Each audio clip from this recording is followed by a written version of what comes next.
अस्सलाम वालेकुम फ्रेंड्स, उम्मीद है आप सब खैरियत से हैं और आपकी ज़िंदगी बहुत सुकून में गुजर रही है। तो आज एक नए व्लॉग के साथ मैं हाज़िर हूँ और आज का जो टॉपिक है वो थोड़ा डिफरेंट है और इसमें हम डिस्कस करेंगे कि आप किसी एक कंट्री से जब किसी दूसरे कंट्री में मूव करते हैं तो क्या क्या ट्रबल्स हैं जो आपको फेस करने पड़ते हैं और किन तरीक़ों पे अमल करते हुए आप इन ट्रबल से जो है ओवरकम कर सकते हैं। तो बहरहाल आज कुछ चीज़ें हैं जो मैं आपको बताऊंगा, आइदर वो तुर्की हो या कोई सा भी मुल्क हो। जब आप अपने मुल्क को छोड़ते हैं तो वो क्या क्या चीज़ें जिनका आपको ख्याल रखना होता है, जो जो मसाइल हैं वो क्या हैं और उनसे ओवरकम किस तरह कर सकते हैं और किस तरह आप जो है अपने आप को एडजस्ट कर सकते हैं किसी एक नए एनवायरनमेंट में। तो इस वीडियो को आखिर तक देखिएगा और इसमें बहुत ही ज़बरदस्त इन्फॉर्मेशन है। कुछ इन्फॉर्मेशन आखिर में भी शेयर करूँगा मैं इंशाल्लाह आपसे। तो आप प्लीज़ इसको लाइक भी कीजिएगा, सब्सक्राइब भी कीजिएगा। तो आप शुरू करते हैं अपना इन्फॉर्मेशन सेगमेंट। देखिए, सबसे पहली चीज़ जो होती है जब किसी भी मुल्क से आप किसी दूसरे मुल्क में जाते हैं तो जाहिर सी बात है कि आपको बहुत सारी चीज़ें देखनी होती हैं। तो सबसे पहले आपको अपनी फाइनेंशियल रिसोर्सेज देखनी होती हैं कि आप अगर किसी एक मुल्क से किसी दूसरे मुल्क में जा रहे हैं तो आपकी फाइनेंशियल स्टेबिलिटी कितनी है, आप कितने स्टेबल हैं और जो आप स्टेप ले रहे हैं आइदर वो आपके लिए बेनिफिशियल है या नहीं है। क्योंकि फाइनेंसेस ही वो चीज़ें होती हैं जिनकी बुनियाद पे आप कोई फ़ैसला कर सकते हैं। डेफिनेटली अगर आपके पास फाइनेंस नहीं है तो आप ये फ़ैसला नहीं कर सकते, और अगर आपके पास फाइनेंस है तो आप ये फ़ैसला कर सकते हैं।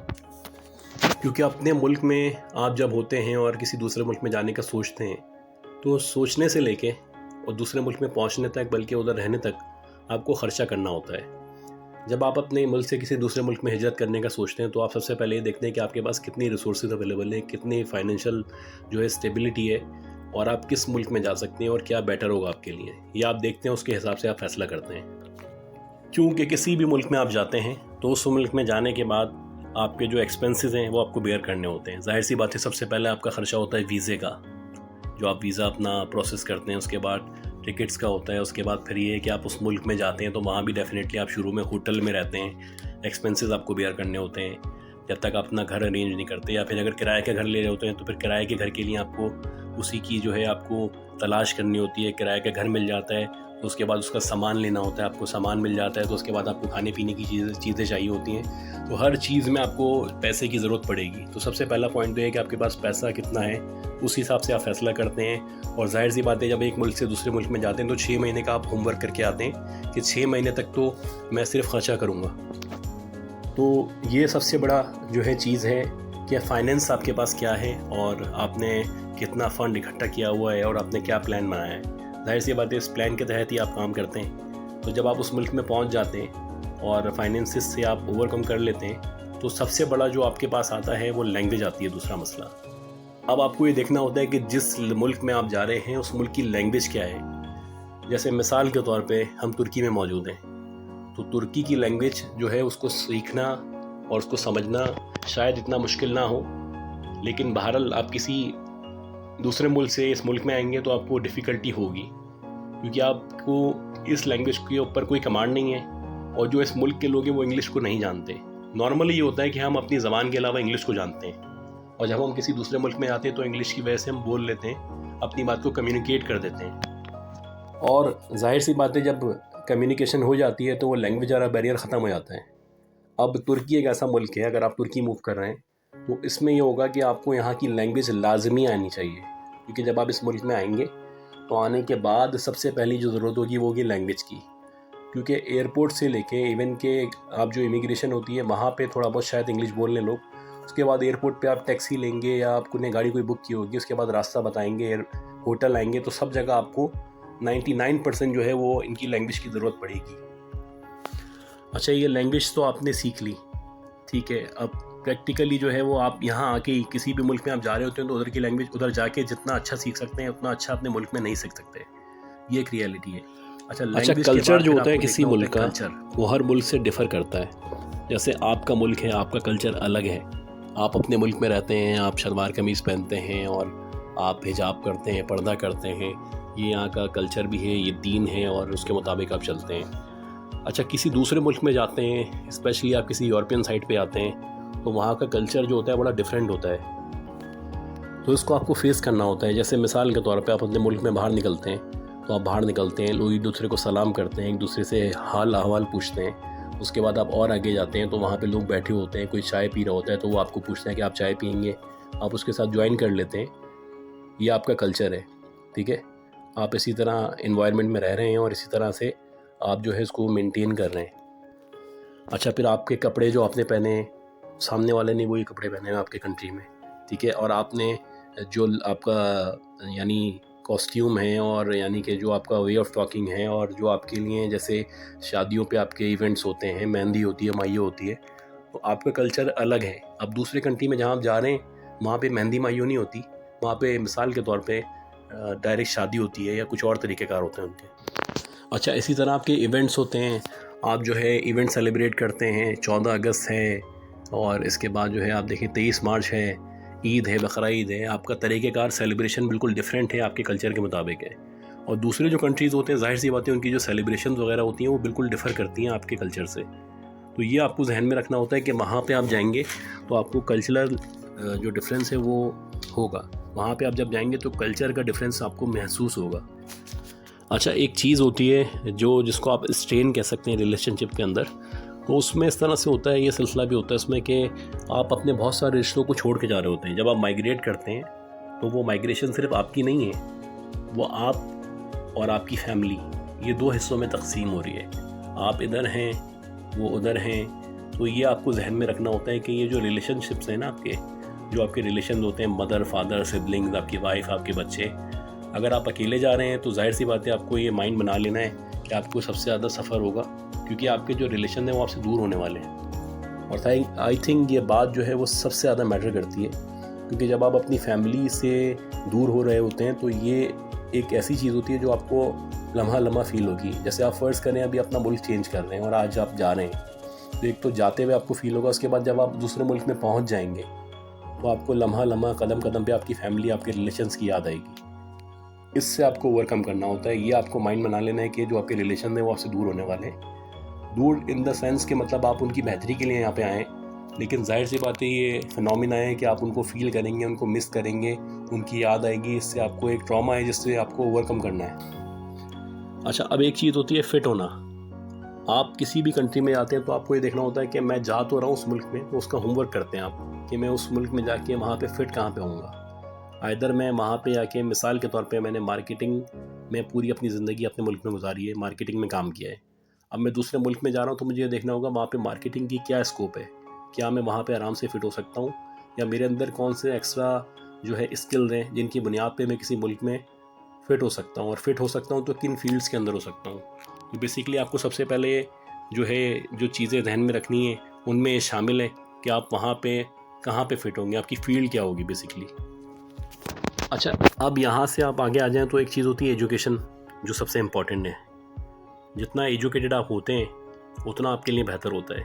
तो आपको ये देखना होता है कि एजुकेशन जो है आपकी, उसका क्या होगा। मिसाल के तौर पे आपने यहाँ से मुल्क से पढ़ा, ठीक है, अब आप दूसरे कंट्री में जा रहे हैं तो वहाँ का उनका अपना एजुकेशन सिस्टम है और उनका अपना तरीक़ेकार है एडमिशन देने का, उनका अपना क्राइटेरिया है। तो आपकी क्रेडिबिलिटी क्या है और क्या आप उस जो माहौल में जहाँ आप जा रहे हैं वहाँ पे एजुकेशन के हिसाब से फ़िट हो सकते हैं, अगर आप एजुकेशन के लिए जा रहे हैं तो। और अगर आप एजुकेशन के लिए नहीं जा रहे, बस फैमिली जा रहे हैं, तो आपके बच्चे आपके साथ हैं, आपकी फैमिली आपके साथ है, जिसको अभी मज़ीद पढ़ना है, जिनकी जो अभी एजुकेशन है वो स्टार्ट हुई है, तो आपको ये देखना होगा कि अगर हम यहाँ से जा रहे हैं, मिसाल के तौर पे आपके बच्चे यहाँ पे 5th स्टैंडर्ड के अंदर हैं, और वहाँ से आप दूसरे कंट्री में जाके आपको एडमिशन कहाँ मिलेगा, क्या सिलसिला होगा, कौन से स्कूल होंगे, क्या क्राइटेरिया, ये देखना होगा आपको। क्योंकि एजुकेशन जो है ना आपकी, वो सफ़र नहीं करनी चाहिए। आप अपने मुल्क को छोड़ रहे हैं, आप अपने मुल्क को छोड़ के जा रहे हैं दूसरे मुल्क में, तो अब मुल्क से जब दूसरे मुल्क में जा रहे हैं तो उसका एजुकेशन का जो आपका होमवर्क है वो बहुत स्ट्रॉन्ग होना चाहिए। अच्छा, एजुकेशन के बाद एक चीज़ होती है रेजिडेंस। अब आप ये देखेंगे कि जब मैं अपने मुल्क से जा रहा हूँ किसी दूसरे मुल्क में, तो वहाँ जाके मैं रहूँगा किस तरह, क्या मैं होटल में रहूँगा, अगर होटल में रहूँगा तो कितने दिन रहूँगा, होटल के बाद क्या मैं अपना घर लूँगा या मैं किसी किराए के घर में जाऊँगा, तो मेरे लिए क्या तरीक़ेकार होगा, इसका आपको होमवर्क करके जाना होगा। क्योंकि अगर आप किसी दूसरे मुल्क में जा रहे हो और आप ये सोच रहे हैं कि आपको फ़ौरन कोई रेंट पे घर मिल जाएगा, तो ये इतना आसान नहीं होता। आपको उसका होमवर्क करना होगा। पहले आप आएंगे, किसी होटल में स्टे करना होगा, और होटल में रुकने के बाद आपको पहले होमवर्क करना होगा कि किराए के घर कैसे मिलते हैं, क्या एजेंट्स के थ्रू मिलते हैं या डायरेक्ट जो है लैंडलॉर्ड से रब्ता करना होता है, क्या सिलसिला है, इसका होमवर्क करना होगा आपको। अच्छा, जब भी आप रेजिडेंस का मसला हल कर लेते हैं तो आपको डॉक्यूमेंटेशन भी समझनी चाहिए कि डॉक्यूमेंटेशन क्या है। एक मुल्क से दूसरे मुल्क में जाने के लिए आप किसी मुल्क में जा रहे हैं, जैसे मिसाल के तौर पे तुर्की में आप आ रहे हैं, तो तुर्की में आने के लिए एक तरीक़ाकार होता है। या तो आप एजुकेशन बेसिस पे आ सकते हैं या टूरिस्टिक पर्पस के लिए आ सकते हैं, और अगर परमानेंट रेजिडेंस हासिल करना चाह रहे हैं तो उसका एक तरीका वज़ा किया गया है कि वो किस तरह मिलेगी। तो ये तरीका देखना होगा कि क्या कागज़ी कार्रवाइयाँ हैं जो आपको पूरी करनी होगी किसी दूसरे मुल्क में जाने के लिए और वहाँ रुकने के लिए, और वहाँ पे रुकने के बाद लीगल तरीक़ाकार क्या होगा कि आप वहाँ पे स्टे कर सकें। लेकिन डॉक्यूमेंटेशन बहुत इंपॉर्टेंट है। आपको जो है तरीक़ाकार हमेशा वो फॉलो करना है जो उस मुल्क की लीगल जो फॉर्मेलिटीज़ हैं उनको मीट कर रहा हो। लीगल फॉर्मेलिटीज़ को अगर मीट करेगा तो आप आराम से स्टे कर सकेंगे, अदरवाइज़ इलीगल तो आपको पता है कि कोई भी मुल्क आपको बेयर नहीं करेगा और एक दिन परेशानी का सामना करना पड़ेगा आपको। तो जो लीगल वे है उस पर चलें, उस मुल्क की जो डॉक्यूमेंटेशन है उसको पूरी करें, और वहाँ जाके आपको रेजिडेंस अप्लाई करने के लिए पाकिस्तान से या किसी भी मुल्क से क्या डॉक्यूमेंट्स चाहिए ये आप होमवर्क करके जाएँ। अच्छा, जब आप किसी दूसरे मुल्क में जाते हैं तो आपको इस बात का ख्याल रखना होता है कि किसी भी मुल्क में आप जाएं तो लोग वेट कर रहे होते हैं कि उनको कोई कुर्बानी का बकरा मिले, यानी कि स्कीम्स। आपको स्कीम से बचना है, आपको फ्रॉड से बचना है, आपको एजेंट माफिया से बचना है। आपको पूरा समझ लेना है कि तरीक़ेकार क्या है और किस चैनल के थ्रू आपको काम करना है, क्या लीगल वे है, और किस तरह एजेंट से बचना है और किस तरह जो है किसी भी स्कीम में फंसने से बचना है। क्योंकि यहाँ कदम कदम पे ऐसा होता है कि आपको धोखा दिया जाता है, दिखाया कुछ जाता है और बेचा कुछ जाता है, होता कुछ है बताया कुछ जाता है। तो आपको ख्याल रखना है क्योंकि आपके साथ स्कीम ना करे, चाहे एयरपोर्ट हो, चाहे टैक्सी हो, चाहे होटल हो, चाहे डॉक्यूमेंटेशन हो, चाहे रिहाइश हो। आपको हर चीज़ में स्कीम से बचना है। अगर आप स्कीम से बच गए तो कामयाबी है। अच्छा, अब आप आ गए, आपने जो है अपने आप को फिट भी कर लिया, एजुकेशन का मसला भी हल हो गया, आपने डॉक्यूमेंटेशन भी पूरी कर ली, आपको रेजिडेंस भी मिल गई, स्कीम से भी आप बच गए। तो अब आप देखें, जो सोशल सर्कल होता है ना वो बड़ा इंपॉर्टेंट होता है। अब आप अपने मुल्क से अपने फ्रेंड्स को छोड़ के आ रहे हैं, ठीक है, तो आपको ये देखना है, एक तो ये मेंटली प्रिपेयर रखना है अपने आप को कि आपको अपने फ्रेंड्स को छोड़ना है, ठीक है। उनसे आप राब्ते में रहेंगे लेकिन जाहिर सी बात है रोज़ाना मुलाकात नहीं रहेगी उनसे। तो अब आप नए कंट्री में आ गए, तो नए कंट्री में आपको देखना होगा कि इनका नेचर क्या है, क्या ये इतनी जल्दी फ्रेंड बन जाते हैं। इनको देख के उसके मुताबिक ही होगा सब कुछ। नॉर्मली लोगों को जो है फ्रेंडशिप या फ्रेंड बनाने में बड़ा दुश्वारी का सामना करना पड़ता है किसी नए कंट्री में, क्योंकि लैंग्वेज बैरियर होता है, फिर मिजाज का नहीं पता होता लोगों के, और फिर आपको पता नहीं होता कि आप को क्या पसंद है क्या नहीं पसंद है। तो it takes time to make friends. तो आपको उसको अंडरस्टैंड करना है कि फ्रेंड्स आप जो है वो ग्रेजुअली बनेंगे, एकदम नहीं बन सकते आपसे।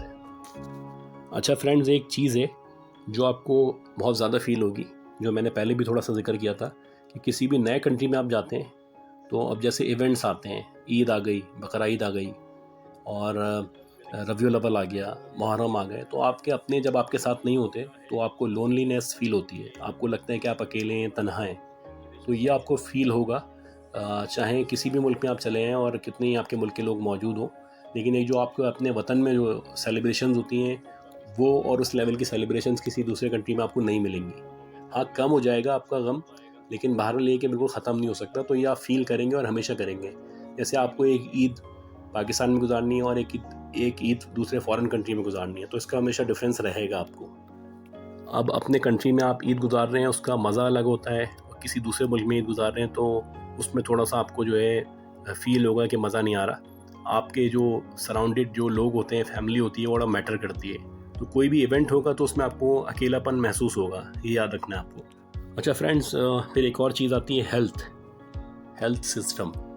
अब आपको ये देखना होगा कि आप जिस कंट्री में जा रहे हैं उसका हेल्थ सिस्टम क्या है। जैसे आपका अपना मुल्क है, आपकी तबीयत ख़राब होती है, आप डॉक्टर के पास जाते हैं, करीबी क्लिनिक जाते हैं, वो दवा लिख देता है आपको। आप किसी हकीम के पास जाते हैं, वो आपको दवा दे देता है, ठीक है। और इसी तरह नॉर्मली लोग मेडिकल स्टोर से भी डायरेक्ट दवा ले लेते हैं, जो होता है नॉर्मली।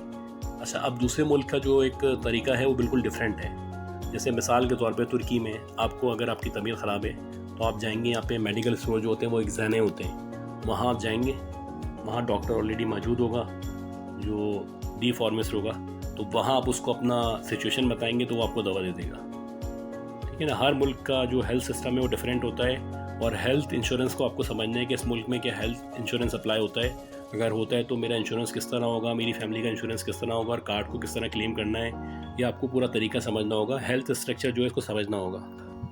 अच्छा, एक जो मुल्क होता है उसकी क्लाइमेट अलग होती है और एक दूसरे मुल्क की अलग होती है, तो आपको क्लाइमेट को समझना है, वेदर को समझना है और उसकी जो डिफ़िकल्टीज़ हैं उनको बियर करना है। जैसे मिसाल के तौर पे आप किसी गर्म मुल्क से आ रहे हैं और यहाँ आके आपको पता चलता है कि -10 चल रहा है, बर्फ़ गिर रही है, तो आपको डेफिनेटली इसका जो है एकदम से जो डिफरेंस होगा ना वेदर का, उसकी वजह से आप बीमार हो सकते हैं, बहुत सारी चीज़ें जो हो सकती हैं, तो आपको उसकी प्रिपरेशन करके आनी है। अगर आप सर्दियों में आ रहे हैं तो वहाँ से ही होमवर्क करके आना है आपको, गर्मियों में आ रहे हैं तो उसका होमवर्क करके आना है। तो वेदर और क्लाइमेट को अंडरस्टैंड करना है आपको, जो बड़ा फ़र्क डालती है आपकी तबीयत में। अच्छा फ्रेंड्स, उम्मीद है आपको ये वीडियो पसंद आई होगी। इसमें मैंने बहुत सारे पॉइंट्स हैं जो आपको बताएं। जब भी आप इमिग्रेशन करते हैं, किसी दूसरे मुल्क में जाते हैं, तो इन सब चीज़ों का ख्याल रखना है। साथ साथ एक बात और भी है जिसको आपको ऑनेस्टली आपको ओबे करना चाहिए कि आपको कोई फॉल्स एक्सपेक्टेशन रखनी नहीं चाहिए। आप सोच के जा रहे हैं कि मैं वहाँ जाऊँगा और ऐसा हो जाएगा, मेरी दुनिया तब्दील हो जाएगी, सारी चीज़ें बदल जाएंगी, तो ऐसा नहीं होता। आपकी जो एक्सपेक्टेशंस हैं वो रियलिटी बेस्ड होनी चाहिए। आप कुछ ज़्यादा एक्सपेक्ट ना करें, ना कुछ जो है कम सोचें उसके बारे में। जो रियलिटी है उसके मुताबिक आप जीना सीखें। अगर आप एक्सपेक्टेशन ज़्यादा लेके आते हैं और आपकी उम्मीदों के मुताबिक नहीं मिलता, तो डेफिनेटली आप हर्ट होंगे और आप सोचेंगे मैं अपना कंट्री छोड़ के आ गया हूँ, सारी चीज़ें मैंने जो है अपनी ख़त्म कर दी हैं और यहाँ पे मेरी उम्मीदों के मुताबिक नहीं है, तो मेरी दुनिया ख़त्म हो गई। तो ये आपको माइंड बना लेना है कि ज़्यादा एक्सपेक्टेशन रखना सही नहीं होता। और काफ़ी सारे ममालिक में आपको रेसिज्म का भी सामना करना पड़ सकता है, तो ये भी अपना माइंड बना लें आप कि किस मुल्क में जा रहे हैं, क्या वहाँ पे क्या हिस्ट्री है उसकी, रेसिज्म का क्या मेयार है और किस तरह से जो है लोग एक दूसरे को जो है उल्टा सीधा बोलते हैं या कोई इस तरह का रेसिज्म है या नहीं है, ये आपको अंडरस्टैंड करके आना है। उम्मीद है आपको ये जो भी पॉइंट्स हैं वो आपके माइग्रेशन में आपके लिए हेल्पफुल होंगे। तो मैं इस तरह के व्लॉग बनाता रहूँगा और ये मेरी एफ़र्ट है, और इसको आप लाइक कीजिएगा, सब्सक्राइब कीजिएगा और इसको शेयर भी कीजिएगा। आपका